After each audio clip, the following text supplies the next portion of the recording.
ओम नमः सिद्धेभ्यः शुद्धात्मने नमः। नमो जनाणम सभी को आज सादर श्रावण शुक्ला श्रद्धात्म वंदन। सृष्टि का यह शुभ मंगल पावन दिवस है और आज ही के दिन 1008 तीर्थंकर नेमिनाथ भगवान का जन्म और तप कल्याणक तिथि का दिवस भी है। आज के ऐसे सुंदर प्रसंग पर आज जो संदेश हमें प्राप्त हुआ है वह बहुत ही सुंदर भेद ज्ञान का अभ्यास करना से मनुष्य जीवन की सार्थकता है, ऐसा सुंदर संदेश देने वाला आज का यह संदेश। तो चलिए पढ़ते हैं आज का यह संदेश। इसमें लिखा है कि शुभाशुभ भाव से भिन्न मैं गायक हूँ। यह प्रत्येक प्रसंग में याद रखना। भेद ज्ञान का अभ्यास करना ही मनुष्य जीवन की सार्थकता है। यहाँ पर क्या बताया कि भेद ज्ञान करना क्यों आवश्यक है, क्योंकि यदि भेद ज्ञान नहीं किया तो जीवन की सार्थकता नहीं है। भेद ज्ञान के बिना हमें अपने आत्म स्वरूप से और इन पर द्रव्यों से, रागादिक भावों से भिन्नता भासित नहीं होगी। और जब तक दोनों में भिन्नता नहीं करेंगे तब तक हमें सही वस्तु का स्वरूप कैसे पता चलेगा कि मेरा आत्मा कैसा है। देखिए, कौन सा स्वद्रव्य और कौन सा परद्रव्य, इन दोनों में भेद ज्ञान करना अति आवश्यक है। बिना भेद ज्ञान किए एक भी समय हमारा व्यतीत नहीं होना चाहिए। कहा कि मनुष्य जीवन इतना महादुर्लभ है और इसकी प्रत्येक घड़ी भेद ज्ञान करने में लगाओ। क्योंकि मैं कौन हूँ? मैं ज्ञाता स्वभावी आत्मा हूँ, इसलिए मैं कोई और कार्य नहीं कर सकता, मात्र जानना, देखना और स्व और पर में भेद ज्ञान। बस यही तो एक क्रिया तो करने योग्य है। और हम क्या करते आ रहे हैं? यही मिथ्या भ्रांति से हम भूल करते आ रहे हैं। हमने अपने आत्मा को पर द्रव्यों का कर्ता बना दिया। कभी वो भोजन ग्रहण करने का कर्ता, तो कभी भोजन बनाने का कर्ता, तो कभी व्यापार धंधा करने का कर्ता कि मैं व्यापार धंधा करता हूँ, तो कभी वो गृहस्थी को चलाने का कर्ता हो गया, क्योंकि घर का मुखिया है ना। तो उसको इस प्रकार हमने पर द्रव्यों का कर्ता बना दिया। नाना जीव और नाना जीवों के नाना स्वांग, और उन सब का कर्ता कौन? मैं। तो मैंने अपने आप को इन सब द्रव्यों का कर्ता बनाया। और मैं हूँ कौन? रियल में इन सब द्रव्यों का अकर्ता हूँ मैं।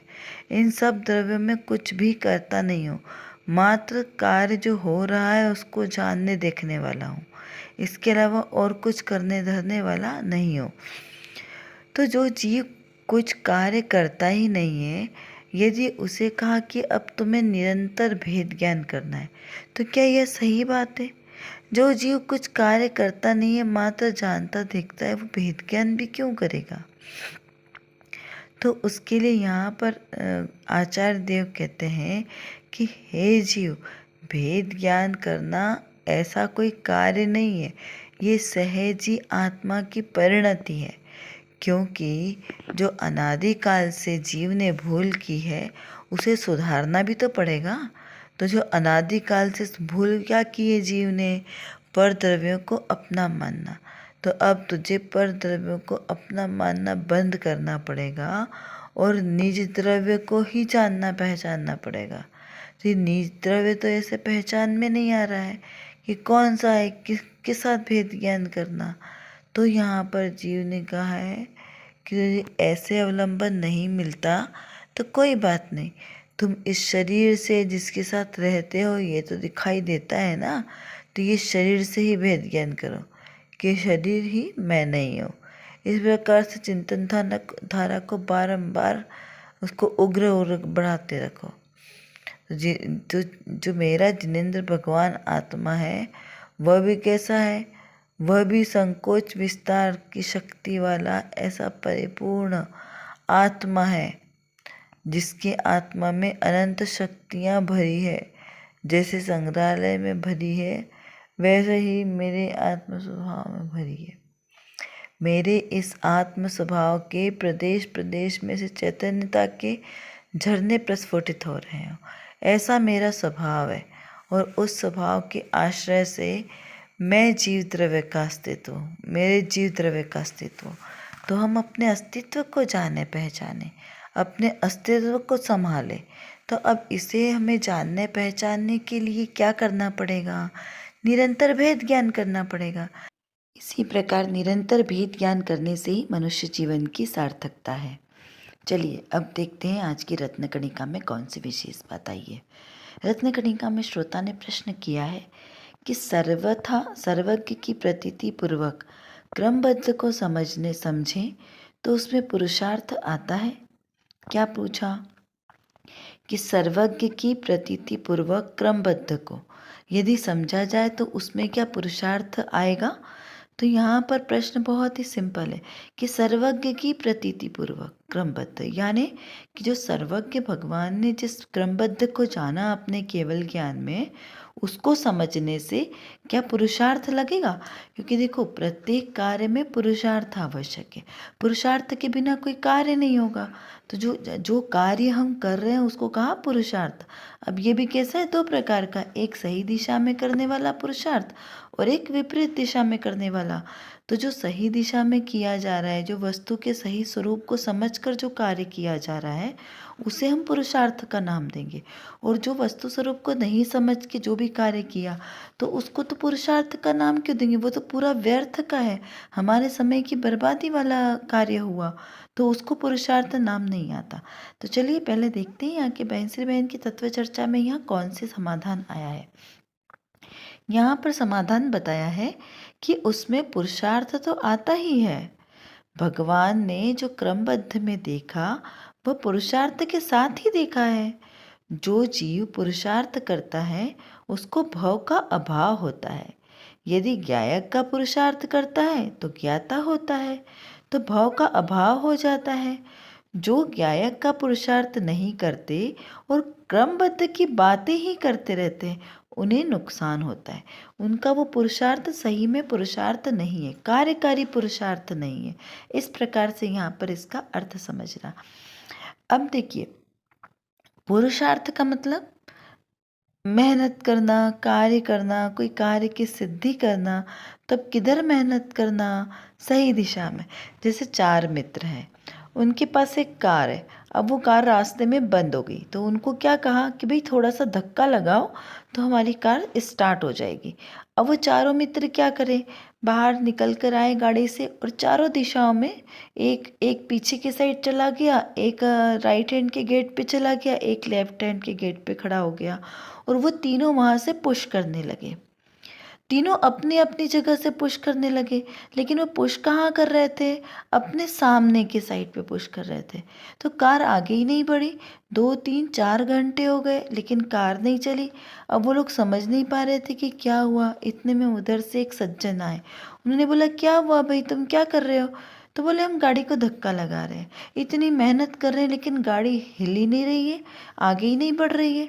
तो भाई उसने क्या कहा ज्ञानी सज्जन व्यक्ति ने कि भाई तुम ऐसे मत करो, तीनों पीछे चले जाओ और वहाँ से एक ही डायरेक्शन में धक्का लगाओ, तब जाके गाड़ी आगे बढ़ेगी।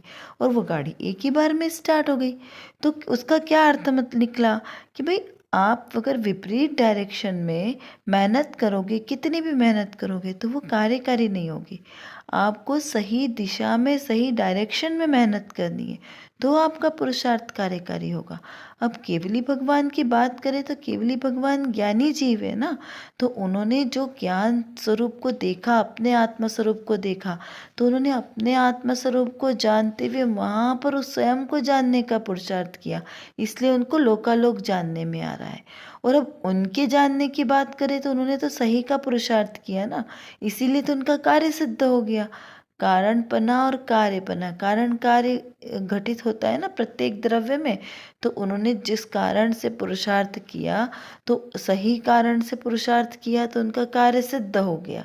लेकिन हम यदि कारण को ही गलत कारण का यूज़ करेंगे तो हमारा कार्य सिद्ध नहीं होगा। तो कारण क्या है, केवली भगवान का स्वयं का उपादान, स्वयं को जानना उनका कार्य था, और उसके कारण सिद्ध क्या हुआ, उनको केवल ज्ञान की प्राप्ति हुई, वो उनका कार्य सिद्ध हुआ। और हम क्या कर रहे हैं, हम जानने का कार्य कहाँ पर कर रहे हैं, पर द्रव्य में हम एकत्व ममत्व करते हैं, वहाँ पर हस्तक्षेप करते हैं, तो वो हमारा पुरुषार्थ कैसा है, विपरीत पुरुषार्थ है। और केवली भगवान ने विपरीत पुरुषार्थ नहीं किया, परद्रव्य में एकत्व ममत्व नहीं किया, एकमात्र अपनी आत्मा को जाना। और हम परद्रव्य को जानने में, परद्रव्य को की जो अव्यक्त है उसको जानने में हमारी बुद्धि लगाते हैं। जो कार्य हमारे करने योग्य नहीं है उस कार्य को करते हैं, तो वो हमारा कार्य सारा विपरीत पुरुषार्थ है, जो कर्म बंधन का कारण है। और उसी से सारे कर्म बनते हैं। कर्म बंधेंगे तो उदय में आएंगे, उदय में आएंगे तो हमारा संसार बढ़ेगा। इस प्रकार से हमारा पुरुषार्थ विपरीत पुरुषार्थ चलने से हमारा ये संसार का चक्र चलता रहता है। इसलिए कहा कि केवली भगवान ने तो जो पुरुषार्थ किया, जो क्रमबद्ध को जाना, वो सही सही जाना, सही देखा, और उसके साथ जो कार्य किया वो भी सही किया। पुरुषार्थ के साथ देखा और उसी पुरुषार्थ को किया, तो इससे उनका क्या फायदा हुआ? भव का अभाव हो गया। और यदि ज्ञायक का पुरुषार्थ करते हैं तो जीव ज्ञाता बनेगा ना। हम भी जब ज्ञायक का पुरुषार्थ करेंगे कि मैं ज्ञाता दृष्टा हूँ, मैं मात्र जानने देखने वाला हूँ, ज्ञायक ही मेरा स्वरूप है, पर द्रव्य में एकत्व ममत्व करना मेरा स्वरूप नहीं है, तो हम भी ज्ञाता बन जाएंगे, तो भव का अभाव हमारा भी होगा। तो ये क्या कहलाएगा? सही दिशा का पुरुषार्थ। तो क्रमबद्ध को तो मानना आवश्यक है, क्योंकि क्रमबद्ध में ऐसा निश्चित है, जब हमारे भव का अभाव होने वाला है तब हमारे भी परिणाम ऐसे ही चलेंगे। तो जब जब हमारे परिणाम ऐसे ज्ञाता दृष्टा भाव के चले ना, जब संसार शरीर भोगों से विरक्ति के परिणाम आने लगे, जब ऐसा लगे कि संसार में मेरा कुछ नहीं है, मेरा तो एक निःशुद्ध आत्मा ही है, तो उस समय समझ लेना कि हमारा भी भव का अंत निकट ही है। बस भव का निकट आने वाला ही है, क्योंकि जिसके भव का अंत निकट आने वाला होगा, उसी जीव को ऐसे भाव आएंगे। कैसे भाव? कि मैं पर पदार्थों से भिन्न एकमात्र एकत्व स्वभावी हूँ। इस प्रकार से भाव किसको आएंगे? जिनके भाव का अभाव होने वाला है, जिन्हें बाहर के पदार्थों में अरुचि लगने लगेगी और अपने निज आत्मा के कार्यों में रुचि लगने लगेगी, जिन्हें बाहर के 5 इंद्रिय के विषय भोगों से विरक्ति होकर अपने आत्मा में अनुरक्ति होगी। सच्चे देव शास्त्र गुरुप्रत के प्रति भक्ति का भाव आएगा। पूजा पाठ दयादान आदि करने के भाव सहज ही जिसे जागृत होंगे, इसका मतलब अब उसके भाव का किनारा आ गया है। क्यों? क्योंकि जिस जीव को अपनी आत्मा रुचता है, अपना आत्मा अच्छा लगता है, उसे ही सच्चे देव शास्त्र वीतरागी देव के प्रति बहुमान आता है, और सहज ही उसको क्रिया उसकी बढ़ती है। कौन सी? धर्ममय क्रिया बढ़ती है। वो क्रिया में धर्म नहीं मानता, लेकिन सहज ही उसका उपयोग जाता है, क्योंकि पूरे समय तो आत्मा में उपयोग स्थिर नहीं रह सकता। 2 घड़ी यानी 48 मिनट के अंदर अंदर इतना समय भी यदि वो आत्मा में स्थिर हो जाए तो केवल ज्ञान की प्राप्ति हो जाए। लेकिन यहाँ पर केवल ज्ञान की प्राप्ति अभी संभव नहीं है, इसलिए उसका उपयोग बाहर तो जाएगा, लेकिन बाहर भी जाकर उसका उपयोग शुभ क्रियाओं में लगेगा। इसलिए यहाँ पे शुभ और अशुभ 2 क्रियाओं की बात चलती। तो अशुभ क्रियाएं तो वो करता नहीं है ज्ञानी जीव, और शुभ क्रिया में प्रवर्तन करते हुए भी वो उसका कर्ता स्वयं को नहीं मानता। इस प्रकार से इसको हमें समझना पड़ेगा, और उसका ही भाव का अभाव होगा जिसने अपने स्वभाव को ज्ञायक स्वभाव जाना। तो यहाँ पर क्रमबद्ध पर्याय में भी ऐसा ही निश्चित है। देखिए, जो भी क्रिया करेंगे ना, वो सब क्रमबद्ध पर्याय में निश्चित है। केवली के भगवान के ज्ञान में 3 लोक 3 काल की समस्त पर्याय दर्पणवत प्रतिबिंबित होती है, स्पष्ट झलकती है। तो वहाँ पर उनके ज्ञान में सब पहले से ही आता है कि कब कौन से जीव का कब उद्धार होने वाला है। हमने केवल ज्ञान में समोसरण के कितने सारे प्रसंग द्वादशांग में लिखे हैं कि केवली भगवान की दिव्य ध्वनि में आया। क्या आया था नेमिनाथ भगवान की दिव्य ध्वनि में? कि द्वारिका जल जाएगी और सिर्फ 2 ही लोग निकलेंगे वहाँ से, जिन जिनको अपना कल्याण करना है वो कर ले। तो क्या हुआ? 2 ही लोग निकल पाए। कौन? नारायण और बलभद्र, क्योंकि दोनों पुराण पुरुष हैं। बाकी सब उस द्वारिका में ही रह गए। बलभद्र ने और कितना पुरुषार्थ किया, लेकिन कोई बाहर नहीं निकल सका।